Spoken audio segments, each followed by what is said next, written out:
anti-pass sanitaire, anti-vaccination obligatoire des soignants. À cela s'ajoute un mouvement des Gilets jaunes qui vient se greffer à toutes ces manifestations. On va essayer d'éclairer tout cela. Mais avant, on vous rejoint, Jean-Christophe Couvi. Vous êtes secrétaire national de Unité SGP Police. Bonjour. Merci beaucoup d'être avec nous. À Paris, il y a 4 rassemblements qui ont été déclarés en préfecture et le dispositif policier est assez conséquent. 3000 policiers pour encadrer toutes ces manifestations. Est-ce que c'est exceptionnel en plein milieu de l'été ? Bonjour. Alors, je vais déjà commencer par une petite pensée émue à une de mes collègues ce matin qui vient de décéder, Noémie, dans le 12e arrondissement et qui va devenir un ange gardien de la paix, hélas. Voilà. La police est une grande famille, donc tous mes collègues auront aussi un peu ça dans la tête. Vous savez, 3000 policiers pour Paris, c'est beaucoup et pas beaucoup. On essaie effectivement de surveiller les manifestations, de mettre des spotters aussi dans certains endroits stratégiques. Voilà, le but c'est de protéger les institutions, c'est pour ça que nous sommes là. Et je vais faire un petit parallèle avec les JO. Vous savez, quand on fait du sport, il faut des arbitres et les policiers, c'est aussi les arbitres.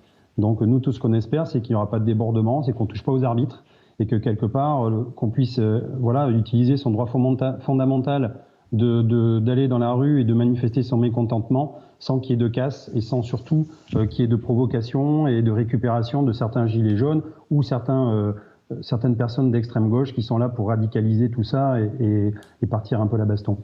Jean-Christophe Couvi, on a vu ces images la semaine dernière de ces quelques débordements sur les Champs-Élysées. Ça nous rappelle des images 2 ans en arrière, vous l'avez dit, avec ce mouvement des Gilets jaunes. Est-ce que vous craignez un enracinement de ce mouvement et une radicalisation justement de ce mouvement dont vous venez d'en parler ? Oui, c'est le piège. Rappelez-vous, les Gilets jaunes, au départ, c'était vraiment un mouvement très populaire où il y avait toutes les classes sociales. Mes parents eux-mêmes avaient été sur les ronds-points défiler, c'est des retraités, vous voyez, tout à fait normaux. Et petit à petit, on a senti qu'il y a une récupération politique derrière. Et là, c'est le risque. On voit que ça peut amalgamer autour de ce sujet qui est très clivant, les pour, les contre, voilà. Et on sent que il y a beaucoup, ce qui nous gêne un peu, en fait, c'est qu'il y a beaucoup de primo-manifestants. On voit qu'encore une fois, il y a des gens qui ne sont pas habitués à aller dans la rue, qui vont y aller. Et le message que j'ai à donner, c'est qu'il faut se respecter. C'est respectez-vous, respectez-nous, policiers, et surtout, vos enfants vous regardent. Donc faites en sorte que ce mouvement-là soit un mouvement pacifique et que vraiment, on a le droit d'exprimer notre colère, on a le droit d'exprimer notre mécontentement, mais ne tombez pas dans le piège de la violence. Jean-Christophe Couvi, quelle est la doctrine d'encadrement de ces manifestations? C'est protéger à tout prix les Champs-Élysées? On se doute qu'ils vont essayer d'y aller à un moment donné. Alors, encore une fois, c'est certains leaders qui vont essayer de pousser les gens à y aller, donc pour faire encore du buzz, parce que les Champs-Élysées, voilà, c'est une connotation internationale. On sait très bien que si on voit des manifestants sur les Champs-Élysées, ça donne une image de la France dans le monde entier, où c'est la pagaille. Et donc, c'est névralgique. Il y a aussi Beauvau à côté, il y a aussi le château, enfin l'Élysée, il y a aussi l'Assemblée nationale en bas. Donc on sent que voilà, les Champs-Élysées, c'est une artère principale de Paris. C'est là où le peuple français se réunit, notamment pour les grands événements, les Coupes du Monde, etc. Donc on sent voilà, que c'est le point névralgique. Il faut se montrer, il faut faire du buzz.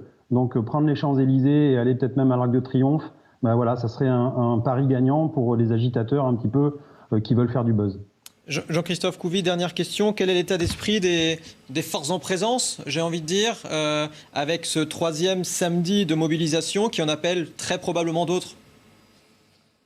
Nos collègues, vous savez, bon voilà, on commence à avoir l'habitude depuis 3 ans maintenant. On espère juste que ça va pas continuer non plus comme les Gilets jaunes pendant une année complète, parce qu'il va y avoir encore une fois la fatigue qui va s'installer.